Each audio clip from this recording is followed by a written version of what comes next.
You know, I think it was yesterday, right when the news broke, I posted on my community tab that it was no big deal. Big deal, Bethany Funke had been subpoenaed.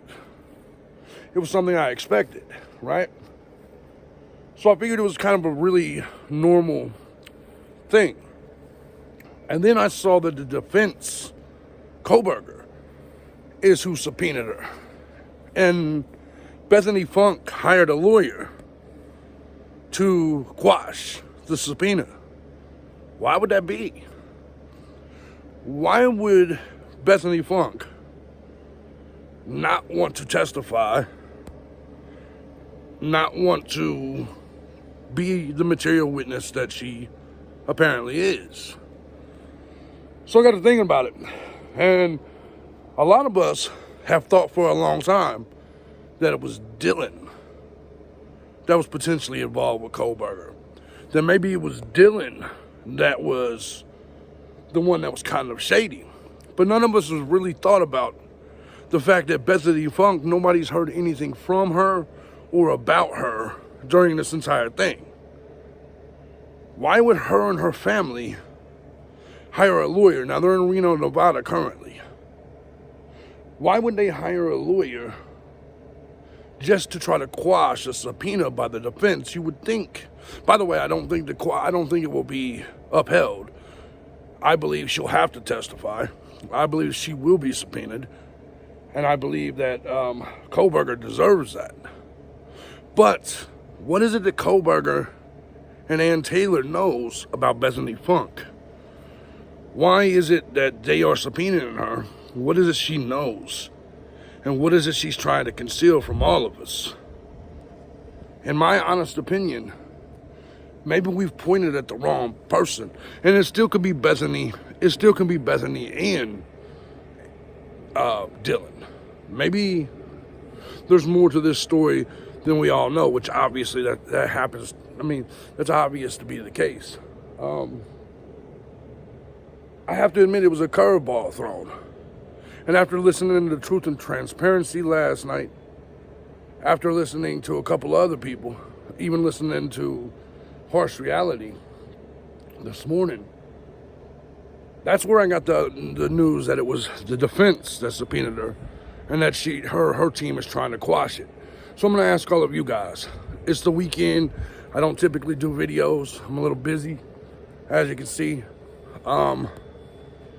But I want to ask you, why do you think she would want to quash this? Now, there's going to be some of you that say, well, maybe she wants to quash it because she doesn't know anything. And that's possible. But would you hire a lawyer? Would you? Would you hire a lawyer just to quash something when you don't know anything? Think about back to the affidavit. Think back to all of this.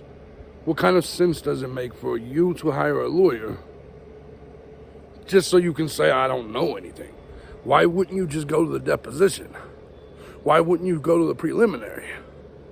Why wouldn't you just go testify to the fact that you don't know anything? Maybe it's because there's something that you do know. So I'm going to throw the questions out there. Is it possible? Is it possible that either Dylan or Bethany knew Kohberger? Maybe their boyfriends dealt to Kohberger. Maybe they were fucking Kohberger. And maybe let's just say it was Dylan. Maybe Bethany knew that. And she doesn't want to necessarily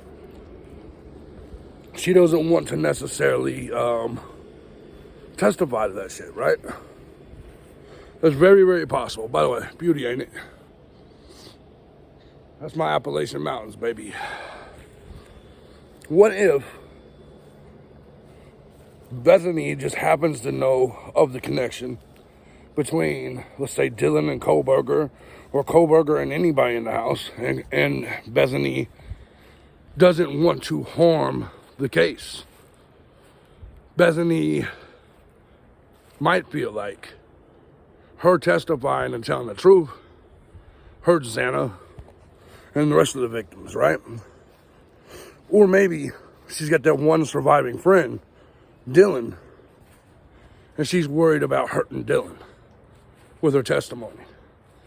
or she's worried about setting Kohberger free, which means she's probably got some good information. Guys, this is not going well for the prosecution. It's simply not. I don't see how any of you could believe under any circumstances that it's going well for the prosecution. Sorry. It's cold out here. Let me know what you think. Something's definitely up. I know yesterday I made fun of it a little bit, but now that I have a little bit more information, this is probably the biggest thing that happened in this case since the arrest of Kohberger. If you ask me, I don't know. By the way, I've noticed a lot of other YouTubers are now latching on to my Austin, Texas serial killer theory. I'm not mad. I love it. I think it's awesome. I think the more of us that talk about it, the more likely we will be to get to the truth. Even if I'm wrong, I could be wrong about the Austin 8. But more eyes on the story, the better off for all of us. So I'm gonna get out here and get to hiking, doing my thing. Love y'all. Let me know what you think. If you want to support the channel, links down below. I'm just out enjoying my weekend. See y'all tomorrow.